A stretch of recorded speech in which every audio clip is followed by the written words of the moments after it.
Question for the panel. Predictions for Gyokeres of the amount of goals in the EPL only this season. What do you think? How many is he going to get? Gyokeres? Yeah. I think he'll get anywhere between 18 and 21. So I'll just go 19. Why 21? That is a very just because that was specific. I feel like 22 is like Mane prime, Aubameyang prime. Yeah. You know what I mean? Salah. So I'll go 21. But yeah, no, I think he'll get goals, man, because I think it also is going to be interesting to see if Saka gives Gyokeres his penalties, just because.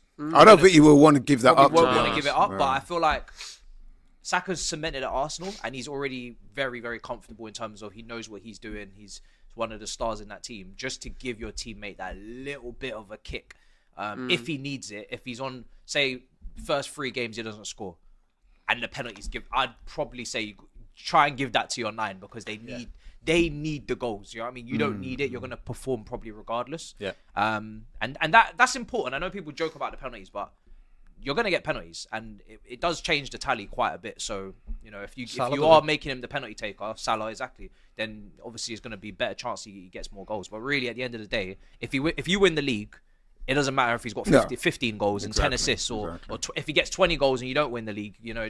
So what does it really matter? You just want to win the league at the end of the day. So yeah. I think he's going to score more goals than Havertz did last season.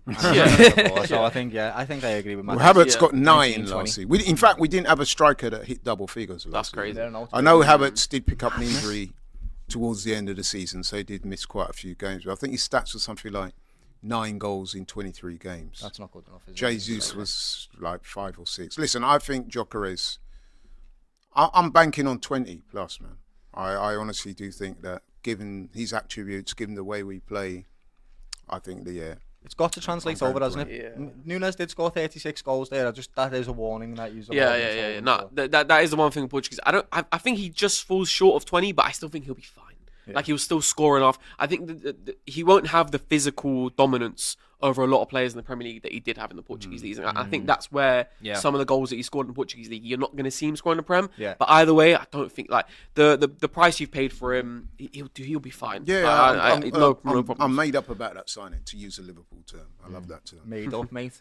What's more impressive, 15 goals in the German league or 30 in the Portuguese league, which has mostly championship level teams? Ooh, that's a good question. It's a bit of a loaded question, that one. I think I know what you prefer, Donny. What do we think, lads? In the Bundesliga or the Portuguese? Well, for me, the Bundesliga is definitely a higher level than the Portuguese league. Yeah, that's for sure. 15. What was 15? So he's talking about Hugo Ekitike, basically. 15 or 30 something in the 39, I think Gyokeres got. Yeah, 39. A lot of them were penalties. No, don't come with that. No, don't come with that, bro. No, I mean, from a purely goal scoring standpoint, Gyokeres has got to be considered to be someone that you're expecting to continue some level of that. Yeah. It's going to be a drop off, but I think his minimum aim is going to be 20 Premier League goals. I can't see a world where somebody scores 56 goals in 54 games and doesn't come to the Premier League and convert at least part of that. Yeah. The way I'm seeing him really is like a Haaland. You're not buying a player that's a wonderful footballer on the ball and you love to watch him. You're buying a bagsman. You're buying somebody that's going to be in the box when you need them to be, to slot all of them crosses that Saka and Martinelli whip in. That's literally what you're buying him for, and that's what you've needed for so long. The finishing touch, that's what he is to me. I think he's going to do well. Even personally honest, I think he probably will get more goals than Hugo Ekitike. I do think that. Yeah. Well, Ekitike won't get the same minutes either. I agree. Yeah. But Gyokeres also just gives Arsenal a different kind of outlet, because what Arsenal have never ever really had is that outball. So if you want to draw someone in and then get a very direct ball over the top to someone who can run into the channels with like good running power, you've never really had that. Gyokeres will give him a load of that. It's a different way of goal scoring. I feel like Arsenal have been too boring at times. Personally, I'm excited by the signing. I'm not just saying that for effect. I am. If you remember, we were linked with Sesko for a while, and I was one of the Arsenal fans who said, nope, we want Gyokeres. We want a proven goal scorer. We want somebody that knows what it's like to hit those numbers. And personally, these comparisons with other leagues and stuff, it doesn't really mean too much to me. At the end of the day, you love your boxing. It's a bit like what they say. When a boxer's knocking everyone out, and I say, yeah, but those guys, but he's still knocking them out. You've got to have that punching power to do that. I'm convinced that Gyokeres, when you consider as well the amount of possession we have, the amount of chances we create, he'll bang goals, I'm sure of it. I think he can ride confidence like a wave, And if he's got that confidence from the Portuguese league, maybe he can ride it all the way into the Premier League, gets his first goal in his first game, and continue. I mean, he scored a hat-trick against Man City last season. He did, yeah. So, you know, all those people saying, "I'll be only doing the Portuguese league." So, he's right. So Arsenal unveil Gyokeres and ramp up Eze talks. And I know you said before you want to talk about Eze, and honestly, loved that man. He was my favourite player in the league 2 years ago. He's one of them footballers that you love to watch. He's elegant, he's beautiful on the ball, and he's creative. He's got bloody everything, all in of my the opinion. above. He really Couldn't is. agree He's a more. beautiful footballer. But how does it make you feel now that you've got Gyokeres? But who, by the way, did you know this?